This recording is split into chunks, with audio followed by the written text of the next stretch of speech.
Taste the Daily. Manikandan sir, நம்ம இப்போ முன்னோட்டத்தில் பார்த்துருப்போம், ஒரு காவல்துறை அதிகாரிகள் மீது தாக்குதல் நடத்தின சம்பவங்கள் பார்த்துருப்போம். இதுக்கு முன்னாடி இந்த சம்பவங்கள் மட்டுமில்ல, இதுக்கு முன்னாடியும் காவல்துறையினர் மீது தாக்குதல் நடத்தப்பட்ட சம்பவங்கள்லாம் நம்ம செய்திகளில் பார்த்துருக்கோம். நம்ம இதை எப்படி புரிஞ்சுக்கலாம் சார்? தமிழகத்தில் ஜனநாயகத்தின் குரலாக ஒலித்துக் கொண்டிருக்கின்ற நியூஸ் ஜே நேயர்களுக்கு என்னுடைய மாலை வணக்கங்க. எனக்கு முன்னாடி பேசின மரியாதைக்குரிய அதிமுக பிரமுகர் மிக சரியா குறிப்பிட்டாரு. கூடுதலா இன்னொன்னு குறிப்பிட்டிருக்கணும். இந்தியாவை 20ஆம் நூற்றாண்டு 21ஆம் நூற்றாண்டில் அறிவியல் வளர்ச்சி நோக்கி கொண்டு போன இளம் பிரதமர் ராஜீவ்காந்தி அவர்களை துள்ள துடிக்க இந்த தமிழ் மண்ணில் கொலை செய்யப்பட்ட கொலைகாரன், அந்த கொலைக்கு பேட்டரி வாங்கி கொடுத்த ஒரு கொலைகாரனை அவன் ஜெயில, அவன் கொலை குற்றத்துல இருந்து எந்த விதத்திலையும் விடுவிக்கப்படல. அவனுக்கு மன்னிப்பு கொடுத்தாங்க. அந்த கொலை குற்றத்திலிருந்து ஒருபோதும் விடுவிக்கப்படாத கொலை குற்றவாளி பேரறிவாளனை கட்டி பிடிச்சி உச்சி மோந்து அவனை பாராட்டு தெரிவித்து சால்வ போட்ட முதலமைச்சர் ஆட்சியில நீங்க என்னத்த சார் எதிர்பார்க்க முடியும்? நீங்க அதாவது ஒண்ணு சொல்லுவாங்க தம்பி, மங்கை சூதகமானால் கங்கையில் குளிக்கலாம், கங்கையே சூதகமானால் என்ன செய்வது அப்படின்னு ஒண்ணு கேட்பாங்க. அதே மாதிரி இன்னொரு பழமொழி, சாத்தான்கள் ஆட்சி செய்தால் பிணம் தின்னும் சாத்திரங்கள், ஸ்டாலின் ஆட்சி செய்தால் சந்தி சிரிக்கும் சட்டம் ஒழுங்கு அப்படிங்கிறது தெரியும். திமுக ஆட்சி அப்படின்னாவே சட்டம் ஒழுங்கு சந்தி சிரிக்கும் அப்படிம்பாங்க.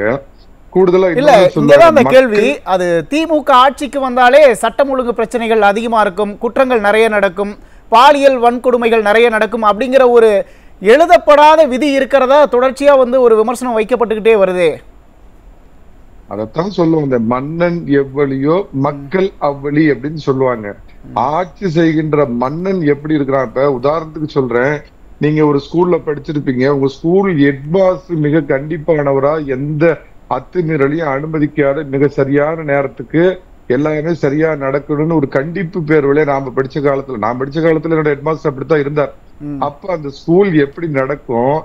எதையுமே கண்டுக்காம தூங்கி வழியிற, எந்த நேரமும் வெளியே போய் பாக்கு போட்டுக்கிட்டு வேற கணக்கு வழக்கு பார்த்துட்டு இருக்கிற ஒரு ஹெட்மாஸ்டர் ஸ்கூலுக்கு அவர் தலைமை ஆசிரியரா இருந்தாருன்னா அந்த ஸ்கூல் எப்படி நடக்குங்கிற எளிய உதாரணங்க.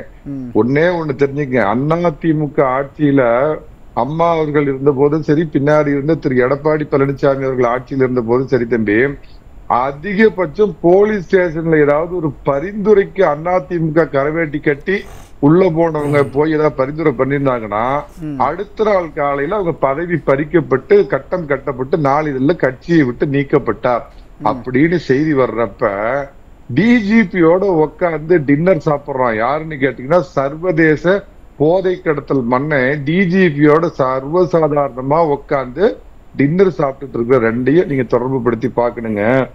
இப்ப சமீபத்துல பாத்தீங்க, போலீஸை மிரட்டும் குடிகார தம்பதிகள் நடு ரோட்ல நடந்துச்சுங்க. அதுக்கு முன்னாடி ஒண்ணு சொல்லிடு, ஸ்டாலின் அவங்க அப்பாவுடைய சில சாதனைகளை முறியடிக்கிறதுக்காக பாக்குறாருங்க. அவரு சில அருபெரும் சாதனைகள் பண்ணிருக்காரு கருணாநிதி. எல்லா விதத்திலயும் அவரை மிஞ்சி நாம அவருடைய அருந்தவ புதல்வன் அவன் குட்டி 16 அடி பாயும் அப்படிங்கிறதுக்காக. புரியுது மணிகண்டன் சார். இப்ப ஏற்கனவே முதலமைச்சர் கூட பல மேடைகள்ல சொல்லியிருந்தாரு, தமிழகத்துல சட்டம் ஒழுங்கு சிறப்பா இருக்கு, சட்டம் ஒழுங்கு சரியில்லை அப்படிங்கிற மாதிரி ஒரு பிம்பத்தை உருவாக்க முயற்சி பண்றாங்க அப்படின்லாம் முதலமைச்சர் சொல்றாரு. ஆமா, கேமரா வச்சு ஒரு கருப்பு தர காமிச்சு பிம்பத்தை உருவாக்குறாங்க. குண்டு வெடிப்புனா என்னன்னே தெரியாத தமிழ்நாட்டுல இவங்க அப்பா காலத்துலதான் கோயம்புத்தூர்ல குண்டு வெடிச்சதுங்க. 58 பேர் செத்து போனது ஒரு பக்கம்.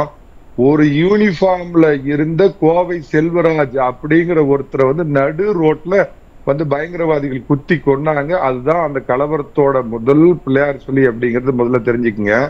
தா கிருஷ்ணன் தன்னைத்தானே தனது கழுத்தை அறுத்து கொண்டு இறந்து விட்டாரான்னு அம்மா அறிக்கை விட்டாங்களா. ஒரு முன்னாள் அமைச்சர் மரியாதைக்குரிய தா கிருஷ்ணன் வாக்கிங் போறப்ப நடு ரோட்ல வெட்டி கொண்டது அவங்க அப்பாவோட ஆட்சியுடைய சாதனை. ஆல்ரெடி அருணாங்கிற ஒரு மரியாதைக்குரிய முன்னாள் அமைச்சர் இதே மாதிரி வாக்கிங் போறப்ப படுகொலை செய்யப்பட்டார். இன்னைக்கு இவங்களுக்கு நிலைய வித்வான்களா மாறி போன கம்யூனிஸ்டுக்காரங்களோட லீலாவதி அவர்கள் மதுரையில பட்ட பகல்ல வெட்டி கொல்லப்பட்டாங்க. எல்லாத்துக்கும் மேல இவங்க ஆட்சியிலேயே இவங்களை பத்தி, இவங்க குடும்ப சண்டையை பத்தி எழுதின இவங்க குடும்ப பேப்பர் தினகரனுக்குள்ள பூந்து உயிரோட 3 பேரை கொல்லி வச்சு எரிச்சாங்க. புரியுது சார். இப்போ சம்பவங்கள் அப்படிங்கிறது பொதுமக்களை தாண்டி அரசியல் பிரமுகர்கள் வரை கொலை செய்யப்படுற சம்பவங்கள் செய்திகளை நம்ம பார்க்கிறோம். முதலமைச்சர் என்ன செஞ்சிருக்கணும்? என்ன செஞ்சிருக்குன்னா இப்ப எடப்பாடி பழனிசாமி எப்படி ஆட்சி பண்ணாருன்னு கேளுங்க. இல்ல பழைய அதிகாரிகளை கூப்பிட்டு அம்மா எப்படி சட்ட ஒழுங்கு கையில வச்சிருந்தாங்கன்னு கேளுங்க. அம்மா 2011 வர்றதுக்கு முன்னாடி இந்த திமுக 2006 2011 இந்த பவாரியா கொள்ளையர்கள் என்னென்னமோ பண்ணி இந்த ஊட்ட அடிச்சு வயசானவங்களை மண்டையில போட்டு தாக்கி கொலை பண்ணிட்டு இருந்தவங்க வந்து ஆட்சி ஜெயலலிதா என்னும் நான் அப்படின்னு அவங்க பதவி ஏற்கிறப்பயே அன்னைக்கு ஒரு மாலை பத்திரிகையில எழுதுனதா எனக்கு நினைவு. பொன்வில்சனை கேட்டீங்கன்னா தெரியும். எல்லா இந்த மாதிரி இந்த குற்றவாளிகள் பூட்டை உடைச்சு இதை பண்ற கொலை குற்றவாளிகள் எல்லாம் ஆந்திராவுக்கு தப்பி ஓட்டம். எப்ப ஜெயலலிதா என்னும் நான் அப்படின்னு உறுதிமொழி ஏத்துக்கிறப்பயே ஓடி போனாங்க. அததான் சொன்னேன், மன்னன் எவ்வளியோ குடிமக்கள் அவ்வளி அப்படிங்கறது சொன்னேன். புரியுது சார். இப்ப என்னன்னா பாதிக்கப்பட்ட மக்கள் கடைசியா நம்புறது காவல்துறை தான். காவல் நிலையத்துக்கு போனா நமக்கு ஒரு நீதி கிடைக்கும் அப்படிங்கிற ஒரு நம்பிக்கை இருக்கும்போது காவல்துறையினர் மீதே தாக்குதல் நடத்துறாங்க. அப்படிங்கும்போது மக்களுக்கு காவல்துறை மீதான ஒரு நம்பிக்கை இழக்க செய்யுமா? அது நிச்சயமா இழக்க செய்யும். என்ன ஒண்ணு சொல்லலாம், எல்லா காவல்துறையினருக்கு மேல இந்திய ராணுவத்தை அவங்களை பாதுகாப்புக்கு அனுப்பலாம்னு நினைக்கிறேன். அந்த அளவுக்கு தான் சட்டம் ஒழுங்கு சந்தி சிரிச்சு போயிருக்குது. நான் அது சொல்றேன் தம்பி, எடப்பாடி பழனிசாமி ஆட்சியிலேயோ அம்மா ஆட்சியிலேயோ ஒரு பெண் காவலருக்கு ஒரு கட்சிக்காரன் பாலியல் தொல்லை கொடுத்திருந்தா அவனோட கதி என்ன ஆயிருக்கும். ஆனா அந்த பெண் காவலரை மிரட்டி அந்த இதை வாபஸ் வாங்க சொல்றாங்கன்னா இதுதான் இந்த ஆட்சியோட இழுக்கு. மண்டல ஐஜிக்கள் எல்லாம் திமுக மாவட்ட செயலாளர்கள் ஆகி போயிட்டாங்க. மாவட்ட எஸ்பிகள் எல்லாம் மன்னிக்கணும், மண்டல ஐஜிகள் ஆகி போன திமுக மாவட்ட செயலாளர்கள். அதே மாதிரி மாவட்ட எஸ்பிகளாகி போன திமுக ஒன்றிய செயலாளர். யார் அந்த மாவட்டத்துக்கு உண்மையான எஸ்பினா திமுக ஒன்றிய செயலாளர். யார் மண்டல ஐஜி அப்படின்னா திமுக மாவட்ட செயலாளர்.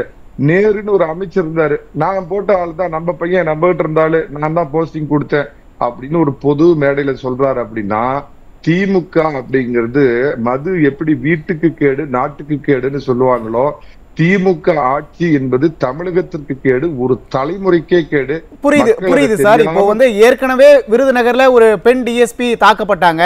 இந்த சம்பவம் இல்லாம சார் ஏற்கனவே சொன்ன மாதிரி விருகம்பாக்கத்துல நடந்த ஒரு திமுக கூட்டத்துல ஒரு பெண் காவலருக்கு வந்து பாலியல் சீண்டல் நடந்துச்சு. அப்படிங்கும்போது காவல்துறையே முதலமைச்சர் கையில வச்சிருக்கும் போது தொடர்ச்சியா அவரோட கையில இருக்க ஒரு துறையில இருக்க காவலர்களுக்கு இந்த மாதிரியான துன்புறுத்தல் நடக்கும் போது ஏன் முதலமைச்சர் அமைதியா இருக்காரு அப்படிங்கிற ஒரு கேள்வி வருது இல்ல? ஆட்சி நடத்த தெரியாவிட்டால் நல்லாட்சி கொடுத்த நல்லாட்சி நாயகன் எடப்பாடி பழனிசாமி கேட்டு தெரிந்து கொள்ளுங்கள். அதான் சொல்றேன், ஒரு சாதாரண கிளைக்கழக செயலாளரா இருந்து வந்து கிட்டத்தட்ட இந்த திமுக பின்னணியில தூண்டிவிடப்பட்ட போராட்டங்களே அவருடைய 4.5 ஆண்டு ஆட்சியில பாத்தீங்கன்னா 15,000 போராட்டங்களை தூண்டிவிடப்பட்டு ஒரு குண்டு வெடிப்பு எங்கேயாவது எடப்பாடி பழனிசாமி ஆட்சியில நடந்ததா? ஏதாவது சட்ட ஒழுங்கு பிரச்சனை ஏற்பட்டதா? ஆனால் நாள்தோறும்னா முதல்ல கருணாநிதி சன் ஆஃப் கருணாநிதி அப்படிங்கிற தகுதியை தவிர அவருக்கு ஒரு ஆளுகின்ற திறமை இல்ல. முதல்ல ஒரு டிஜிபி யாரை நியமிக்கணும்? அம்மா அவர்களுடைய ஆட்சியில அந்த டிஜிபி எல்லாம் பொன்வில்சன் கேளுங்க, எப்படிப்பட்ட அந்த டிஜிபின்னு பார்த்தாவே அவருக்கு கீழே உள்ள அதிகாரிகள்லாம் அப்படியே பயபக்தியோட நிப்பாங்க. டிஜிபி நடராஜ் இருந்தாரு, ராமானுஜம் இருந்தாரு. அந்த மாதிரி ஒவ்வொரு இவங்களையும் பாத்தீங்க அப்படின்னு சொன்னா அவங்களுக்கு கீழே உள்ள அதிகாரிகள் பயத்தோட வேலை செய்வாங்க. அதுக்கு கீழ்ப்படிவு நிலையில உள்ள அதிகாரிகள் பயத்தோட வேலை செய்வாங்க. இப்ப என்னன்னா சாதாரண முதலமைச்சருக்கு பிஎஸ்ஓவா இருக்கிற ஒரு கான்ஸ்டபிள் பாத்தீங்கன்னா டிஜிபி சொல்றதை மதிக்கிறது இல்ல. அப்புறம் எப்படி சார் டிஜிபி சொல்றது வந்து மண்டல ஐஜிகள் கேட்பாங்க, ஐஜிகள் சொல்றது எஸ்பி கேட்பாங்க, எஸ்பி சொல்றது இன்ஸ்பெக்டர் கேட்பாங்க. இவரு ஆகுனா ஒரு டைலாக் விடுவார் அவங்க அப்பா, காவல்துறையின் ஈரல் கெட்டு விட்டது அப்படிம்பார். காலகாலமா காவல்துறை நாசமா போய் ஈரல் கெட்டு போய் நுரையீரல் எல்லாம் துளிச்சு போய் எல்லாம் இதயமே நாசமா போனது இவங்க ஆட்சியிலங்கிறது. அதனால அவங்க அப்பா சாதனையை முறியடிக்கிறாருன்னு சொல்லிட்டு இருந்து நீங்க அதை மறந்து போயிட்டீங்க. ஒரு பிரபலமான தேசிய கட்சியுடைய தலைவர் ஆம்ஸ்டாங்க வந்து நடு ரோட்ல வெட்டி கொள்றாங்க.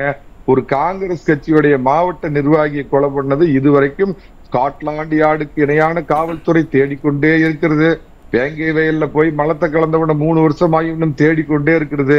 திரும்ப சொல்றேங்க, ஆட்சி செய்கின்ற அரசன் என்ற முதல் அமைச்சன் சரியாக இருந்தால் காவல்துறையும் சரியாக இருக்கும், அது ஏவல் துறையாகவும் மாறாது, சட்டம் ஒழுங்கு சரிந்து போகாது, நாடும் நன்றாக இருக்கும், இருக்கின்ற வீடும் சுபிட்சமாக இருக்கும்.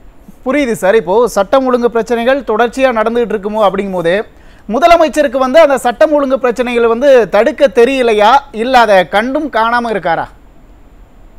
அவருக்கு தெரியாதுங்க. அதாவது ஒரு ஆட்சி நிர்வாகம்னா ஒரு முதலமைச்சருக்கு முதல்ல தினமும் காலையில எந்திரிச்சா இன்டெலிஜென்ஸ் ரிப்போர்ட்டுங்கிறது முக்கியமான குறிப்புகள் போகும். அந்த குறிப்புகளை படிச்சு பார்த்தா தான் என்ன நடந்திருக்குது, சர்வதேச அளவுல என்ன நடந்திருக்குது அப்படிங்கிறது தெரியும். தமிழ்நாட்டுல அதோட பாதிப்பு என்ன இருக்குது அப்படிங்கறதெல்லாம் தெரியும். இவருக்கு எந்த இதுவும் தெரியாது. இவர் தான் போற பக்கம்லாம் திராவிட மாடல் ஆட்சி. எனக்கு திராவிட மாடல் உண்மைத்தானே சொல்றேன். திராவிட மாடல் ஆட்சியில் மக்கள் அனைவரும் மன நிறைவோடு மகிழ்ச்சியாக இருக்கின்றனர் ஒரு முதலமைச்சர் ஏதோ ஒரு மண்ணை ஏதோ பத்திக்கிட்டு எறிகிறப்ப பிடில்வாசியான அந்த மாதிரி சொல்றாரு. கொஞ்சமாவது மனசாட்சி இருந்தா போலீஸ் ஸ்டேஷன்ல பூந்து போலீஸை வெட்டுறான் சார். ஆந்திரா படத்துல கூட நீங்க இந்த மாதிரி காட்சிகளை பார்க்க முடியாது. அம்மா ஆட்சியில அவனுக்கு அந்த தைரியம் வருமா? குடிமகனா கூட இருக்கட்டும், குடிக்கின்ற குடிமகனா இருக்கட்டும், அவனுக்கு கூட அம்மா ஆட்சியில அதிமுக ஆட்சி அந்த மாதிரி ஒரு தைரியம் வருமா? சாத்தான்கள் ஆட்சி செய்தால் பிணம் தின்னும் சாத்திரங்கள், ஸ்டாலின் ஆட்சியில் சந்தி சிரிக்கும் தமிழகம், சீர்கெட்டு போன தமிழகம். பேசலாம் சார் தொடர்ந்து. மணிகண்டன் சார், அதிமுக ஆட்சியில சட்டம் ஒழுங்கு பாதுகாக்கப்பட்ட போது திமுக அரசு ஏன் அதிமுக ஆட்சியிலிருந்து ஒரு பாடத்தை கற்க மறுக்கிறாங்க? பிரபல காலையில வர்ற பத்திரிகையில விலைப்பட்டியல் மாதிரி தினமும் கொலைப்பட்டியல் வெளியிட்டு இருக்கிறாங்க. ஆனா அவர் என்ன சொல்றாருன்னா, புத்திர பாசத்துல தாமுதுக்கு தானே சொரிஞ்சு விட்டுக்கிட்டு நான் வைக்கும் அனைத்து தேர்வுகளிலும் துணை முதலமைச்சர் 100% வெற்றி பெறுகிறார் அப்படின்னு முதுகு சொரிஞ்சு விட்டுட்டு இருக்கிறாருங்க. ஒரு 4 உதாரணம் மட்டும் சொல்லிடுறேன். 30 ஆண்டுகளாக பிடிபடாத மாயாவி வீரப்பனை சுட்டு கொன்றது அதிமுக ஆட்சி. வீரப்பன் என்று அழைக்க மாட்டேன், வீரப்பர் என்றுதான் அழைப்பேன்னு முட்டு கொடுத்தது கருணாநிதிங்க. அதாவது அயோத்தியா குப்பம் ரவுடியை அனுப்ப வேண்டிய இடத்துக்கு அனுப்பியது அதிமுக ஆட்சி. அவர் மரணத்தை கேள்விப்பட்டவுடன் கண்கள் கலங்கியது அப்படின்னு சொன்னது கருணாநிதி. சண்டியத்தனம் பண்ணிக்கிட்டு இருந்த 10,000 பரலோகம் அனுப்புனது அதிமுக. அவருடைய மனைவிக்கு மத்திய இணையமைச்சர் பதவி கொடுத்தது கருணாநிதி. அதே மாதிரி மத பயங்கரவாதிகளை அனுப்ப வேண்டிய இடத்துக்கு அனுப்பியது அம்மாவுடைய ஆட்சி. அந்த மத பயங்கரவாதிகளை ஓட்டுக்காக தியாகிகளா மாத்தி பண்ணினது கருணாநிதி. தவறு நடந்தால் அது உச்சபட்ச மத தலைவராக இருந்தாலும் ஜெயிலுக்கு போங்கன்னு புடிச்சு போட்டது அம்மா ஆட்சி அப்படிங்கிறது தான் அதிமுகவிற்கும் திமுகவிற்கும் உள்ள வித்தியாசம். ஒண்ணு என்ன அப்படின்னு கேட்டீங்கன்னா, அதிமுக ஆட்சியிலும் இதே குடிக்கிறவங்க இருந்தாங்க, மரியாதைக்குரிய மதுப்பிரியர்கள் இருந்தாங்க. சட்ட ஒழுங்கு கெடாததுக்கு காரணம் ஆள்பவன் எவ்வளியோ அவ்வளிதான் மக்கள். ஆள்பவன் சரியாக இருந்தால் எல்லாம் சரியாக. நன்றி.